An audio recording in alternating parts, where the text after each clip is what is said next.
Sinon, vous allez amener les gens à l'abattoir, mes frères. Ce n'est plus un jeu, faire de la politique. Donc, lui, il dit, si vous comprenez que vous êtes en guerre, vous avez tout compris. Ne faites pas attention à tout ce qui se raconte dans les médias occidentaux. Les gens qui dorment avec RFI là, faites attention. Hein? Oh, j'ai entendu ça de RFI. Oh, ils ont dit ça. Mais pour quel intérêt ils vont vous donner des informations qui vont vous sauver? Hein?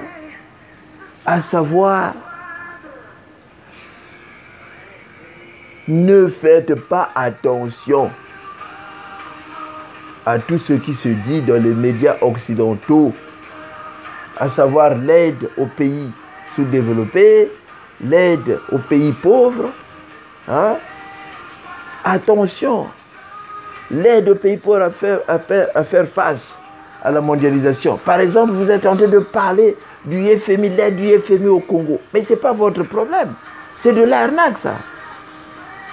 Quel intérêt avons nos pays à vous voir développer? Quel intérêt pour le FMI à voir le Congo développer? Aucun. Et le monsieur prend des risques. Il dit, vous savez, dans mes fonctions, il y a des réalités que je ne peux pas dire, mais je vais vous les dire. La mondialisation est juste la forme moderne de perpétuation des inégalités économiques. Pour être clair, je vous dirais que ce concept a un but, garder certains pays comme source d'approvisionnement en biens et source qui permettront à d'autres de conserver leur niveau de vie. La notion même de pays pauvres et pays riches sont biaisées. Voilà, attention mes frères, faites attention, parce que vraiment, on se dit que vraiment on ne comprend pas. On ne comprend pas. Donc l'Africain ne comprend pas les enjeux. L'Africain, tu vois tout le monde, oh je fais de la politique. Oh moi je suis politicien. Mais attention, vous allez amener les gens à l'abattoir. Quel politicien?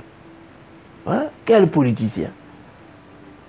Attention, parce que la politique, ça devient dangereux en Afrique.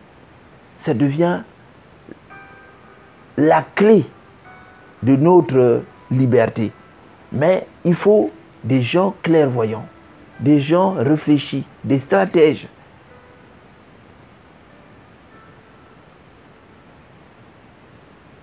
Donc attention, parce que là où on est, si on ne fait pas attention, on va disparaître. Mes frères, c'est grave ce qui se passe. L'histoire nous démontre, d'après lui, que la coexistence entre peuples a toujours été et sera toujours un rapport de force. Le jour où vous aurez votre arme nucléaire comme la Chine et l'Inde, vous pourrez vous consacrer tranquillement à votre développement. Donc, lui, il dit, il est optimiste.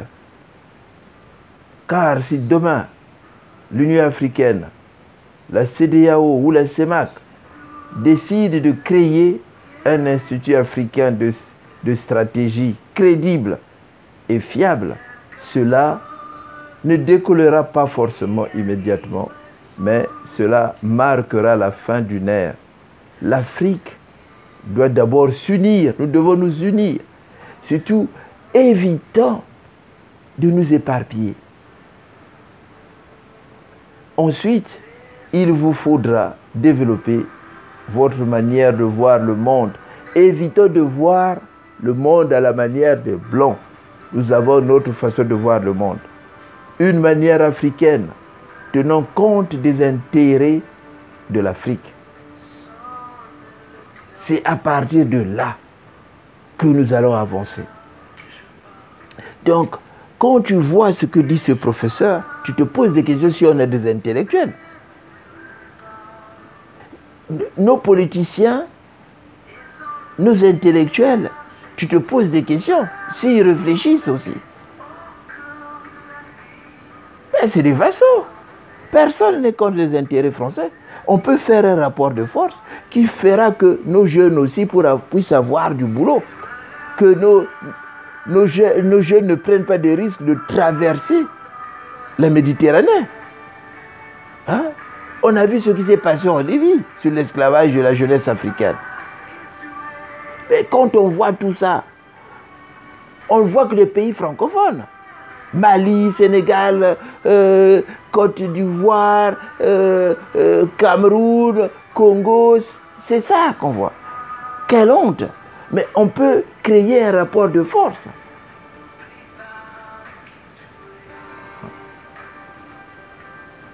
Donc, le professeur l'a dit, l'histoire nous démontre que la coexistence entre peuples a toujours été et sera toujours un rapport de force. Créons un rapport de force. On n'est pas contre les intérêts français au Congo, mais on peut créer un rapport de force qui sera en notre faveur pour que, si la France veut les matières premières, qu'on puisse plus nous tuer. Qu'on puisse plus nous tuer. Il nous reste un combat, mais ce combat, on doit gagner. Si on perd ce combat, on est foutu. Donc, mes frères et sœurs, réfléchissons. Il faut défendre notre vie. Sinon, on va disparaître. Frères et sœurs africains, prenons conscience. Prenons conscience. Sinon, on va disparaître. Sinon, on va disparaître. Voilà ce que j'avais à dire. Bon, c'est dur, mais bon, il faut se lever. Il ne faut pas avoir peur.